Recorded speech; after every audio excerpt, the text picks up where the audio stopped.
প্রত্যেকজন শিক্ষকই কিন্তু প্রশিক্ষণ পেয়েছে যে কিভাবে আমরা শ্রেণীকক্ষে পড়াবো, এখানে আমাদের কিভাবে পাঠ পরিকল্পনা করব, কিভাবে একটা 40 মিনিটের একটা ক্লাস আমরা কিভাবে এই ধরে ধরে ধরে করব, আমরা কখন শ্রেণীকক্ষে প্রবেশ করব, শুরুতে আমরা কিভাবে তাদের সাথে শুভেচ্ছা বিনিময় করব, কতক্ষণ তাকে পড়াবো, কতক্ষণ তাকে ফিডব্যাক দেবো, মূল্যায়ন কিভাবে হবে, সব কিছুই আছে।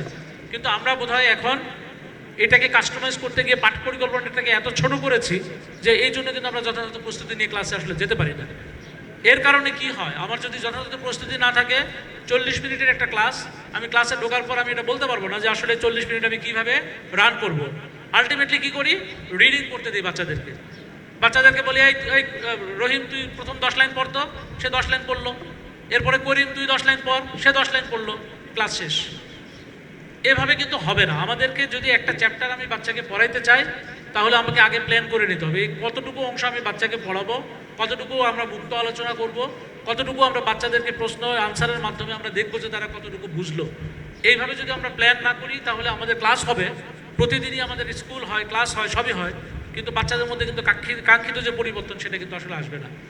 আমাদের আধুনিক যে বইগুলো আছে, বিশেষ করে ইংরেজি বইটা যদি আমরা দেখি, প্রত্যেকটা চ্যাপ্টারের শুরুতেই কিন্তু বলা আছে যে এই চ্যাপ্টার শেষে একজন শিক্ষার্থী কি শিখবে।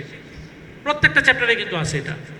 আমরা কি মিলিয়ে দেখি যে ওই চ্যাপ্টারটার শেষে এই বাচ্চারা, কোনো একজন বাচ্চা এই যে 4-5টা উদ্দেশ্যের কথা বলা হয়েছিল তার কোনো একটা অর্জন করতে পেরেছে কিনা? আমার মনে হয় এটা নিয়ে আমাদের চিন্তা করতে হবে, আমাদেরকে দেখতে হবে যে আসলে আমরা এইভাবে চিন্তা করছি কিনা। কারণ কি, যে একটা বাচ্চার মধ্যে আপনার জ্ঞানও থাকলো, দক্ষতাও থাকলো, কিন্তু সে নিজেকে তুলে ধরতে পারছে না, মেলে ধরতে পারছে না। আমরা স্কুলে একটা স্ট্যান্ডার্ড সিচুয়েশনে আমরা যে বাচ্চাদেরকে পড়াই, যেখানে সুন্দর একটা পরিবেশ, ভালো ক্লাসরুম, সব কিছুই আছে, কিন্তু যখন পড়ালেখা শেষ করে এই বাচ্চাগুলো বাস্তবে ফিরে যাবে, সেখানে ভালো মানুষও থাকবে, মন্দ মানুষও থাকবে, সেখানে কুটিল মানুষও থাকবে, জটিল মানুষও থাকবে।